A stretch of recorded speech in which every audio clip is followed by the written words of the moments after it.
So when we say to you that we are eager to co-create with you in this way, those words are not even close to strong enough, because you are the leading edge.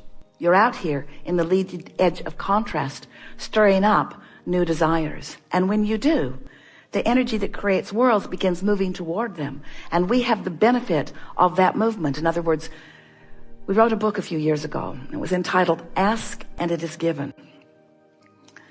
Really a good title, because it is so accurate in the way things unfold. When you, from your physical format, come to the clarity of asking for something, it becomes a vibrational reality in the moment of your asking. And this new asking that you just interjected into your physical conversation meshes, merges, blends perfectly with the asking that you've offered before, and is vibrationally held in focus by the non-physical counterpart of you. That's us and those like us. What this workshop is about is, how soon are you going to let yourself in on it? How soon are you going to raise the vibration of your being to the level of your new asking? So when you ask for something, because the contrast is helping you to know that it is really unpleasant not to have this thing that you want, when you ask for something from a conscious awareness that you don't have it, your dominant vibration is in the not having of it. We don't have any conscious vibration about not having anything. We're going with the flow. You can too. So you launch the rocket, we go with the flow, and we revel in watching, just like Esther was watching from afar, so thrilled in anticipation of what was going on with these people that she loves. So much fun to watch people that you care about enjoying life. And that's what it's like for us. We watch you exploring the contrast. We watch you giving birth. We watch your dreams, and we focus only upon your dreams. And we don't take score about whether you've realized them in manifestation. We want you to put a new definition or a new meaning, a new understanding about what realizing your dreams means. Realizing them means you being in the vibrational vicinity of the dreams that you put into the vortex, so that you can realize them as they are flowing into your experience. Most of you don't realize it. It's right there in front of you. In order to realize something, you have to be on the frequency with it. And something that you want that's lost and something that you want that's found are very different vibrational frequencies. And if you're on the I can't find it frequency, you can't find it.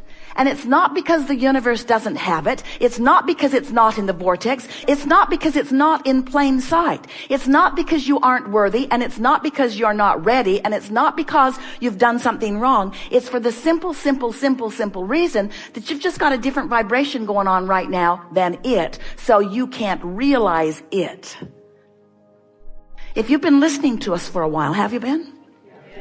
You may have been hearing us say often, because we say it often, that everything that you want, whether it is a material object or a stack of money or a relationship or a circumstance or an event, everything that you want is because you believe you will feel better in the having of it.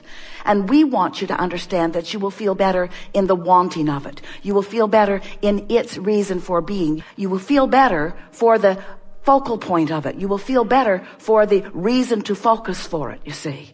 And the outcomes must come. They lean your way, they lean your way, they lean your way. You get all of the things that you want. There is nothing that you cannot be or do or have.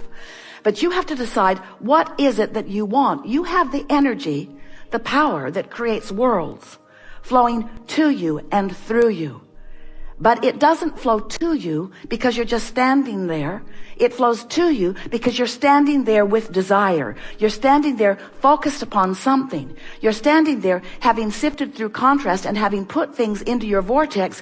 And that vortex, which you can't see or smell or hear or taste or touch, is a moving, it is moving energy.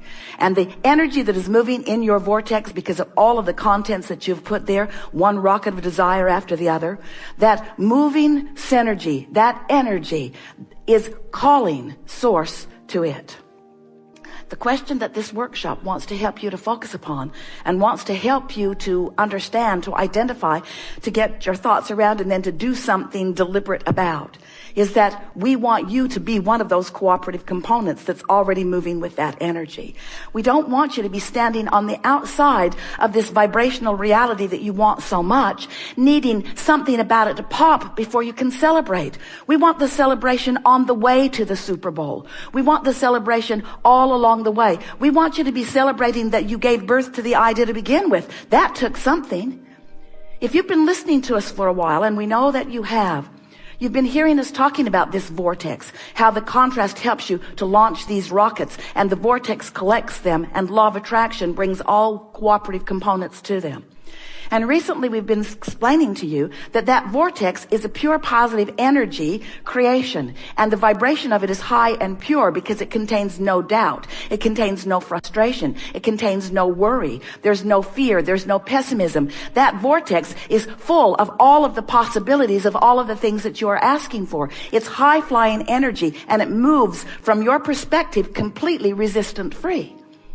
And so for what you have put into this vortex to now manifest, or a better way of saying that is to be revealed to you, you've got to achieve a similar frequency to what your vortex is. So as you raise the frequency of that which is you, then what is in your vortex flows. It flows from the vortex into your experience. And that is the grid filling in. It's the grid filling in. It's your point of attraction is what we are calling the grid. It's you right there where you stand, filling in, being filled in with the contents that you have been selecting along your way that you have put into your vortex. So as your grid is filling in, the thing that we want you to understand is that sometimes the initial idea, or what you think is the initial idea, is the grid filling in. So let's say you're living some contrast. You know what you don't want. You really know what you don't want. It probably involves other people or another person. Something's going on. You're observing the what isness of it, which is natural because here you are focused in the what isness of this leading edge time-space reality. You're going to look at it. You're going to see it. You're going to know what's going on. So you're looking at some of it, and the contrast is sort of punching you. You can feel that there is something about this that you don't want. And in that process, you're launching some rockets. What we are wanting to submit to you is that every place you stand is your grid filling in, because things are always working out for you. That's the premise that so many of you have forgotten. Abraham, do you mean that when I'm in the middle of getting something that I very much don't want, that also is the grid filling in for me? Yes. And we have a question back to you. Did that contrast help you to define more clearly? Yeah. Did that contrast help you sharpen your desire into more specifics?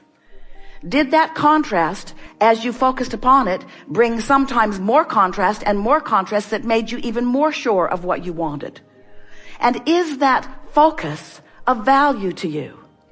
So isn't everything that's happening, whether you're standing in a culmination that isn't what you want, isn't it still things working out for you? Isn't it?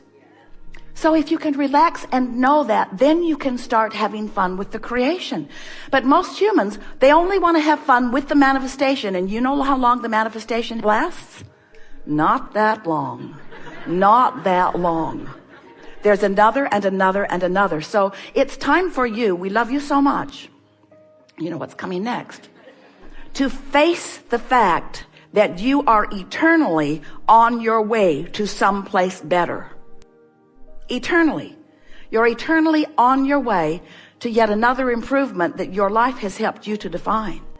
And when you relax and accept the perfection of the rotten thing that's happening right now, when you accept the perfection of this not going that well, but making you more sure about what you want, the minute you get over victimhood, the minute you get over feeling sorry for yourself, the minute you get over blaming someone else for where you stand, the minute you get over being unhappy about where you stand and instead appreciative of the opportunity for the clarity of focus that's happening to you, you're going to have fun along the way of your journey.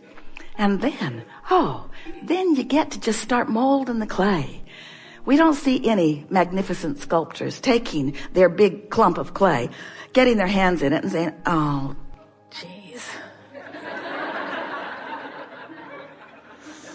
There's got to be a better way. And we don't see them taking that big clump of clay and slapping it down on the table and saying, well, that didn't turn out very well. They don't expect it to. In other words, everything that's happening is happening to your advantage. You just aren't ready to accept that everything is happening to your advantage. Because somewhere along the line, you've come to feel competitive. You've been made to feel less than. Someone's explained to you that you've got to buck up and that you've got to do your part and that you've got to pull your weight and that you've got to measure up. And that's the hard part, because it's so difficult, even at early ages, to figure out which measuring stick you are trying to measure up with or to. So we just want to remind you that you came from non-physical into this focus with such clear intention of the fun that you would have. So eager about exploring what's around you and not even being very particular about where you jumped in, because you knew wherever it was going to inspire a fresh new idea within you, because you knew you weren't going to bring the memory of what you've lived before. You knew you were going to just jump in fresh as a fresh new point of attraction, a fresh new grid, not filled in with much detail, just a fresh new vibrationally outputting grid. And you knew that law of attraction would immediately begin bringing to you responses to that grid. And you knew that no matter what those responses were, that you were going to observe them and respond to them and launch rockets about them and begin the creation of your conscious, from this standpoint, vortex. We want to remind you that since you were source energy before you came into this physical body, that much of your grid was already in place. Your point of attraction was stable. It was a grid of well-being. But also, much of your vortex was in place as well, because you held intentions when you decided to come. You knew it would be rewarding. You knew it would be fun. You knew it would be exhilarating. You knew it would be exciting. You knew that it would be interesting. You knew it would be provocative. You knew that it would capture your attention, and you knew that you would focus. And you knew that when you focused, that the energy that creates worlds would flow through you. And you knew that you were going to get to direct the energy that creates worlds toward the specific things that were important to you. And you eagerly came forth into that fresh new body, that fresh new perspective, understanding these things also. You knew that even though you were in this wee small body, no teeth, pretty awkward, you knew that the larger part of you would remain non-physically focused. And you knew that you had already attracted an enormous amount of well-being to that point of attention. And you knew that unless you began to do those things that you do when you were in physical form that would add contradictory energy to what you were about, you knew that well-being would come your way. But you knew that no matter what came your way, you would get clearer. And the most significant thing that you knew then, that many of you have forgotten now, that we want to remind you about now, you knew that no matter what, in any point in time, you could regain your balance, realign with that energy that creates worlds, come into vibrational harmony with who you really are, and in your new balanced state, begin again, right here, right now, where all of your power is, where the juncture of you and you meet. You knew that you could raise the vibration of your being, and that you would then don the clarity of that broader perspective. In other words, you knew that in any moment you could see through the eyes of Source into whatever situation or conversation you were about.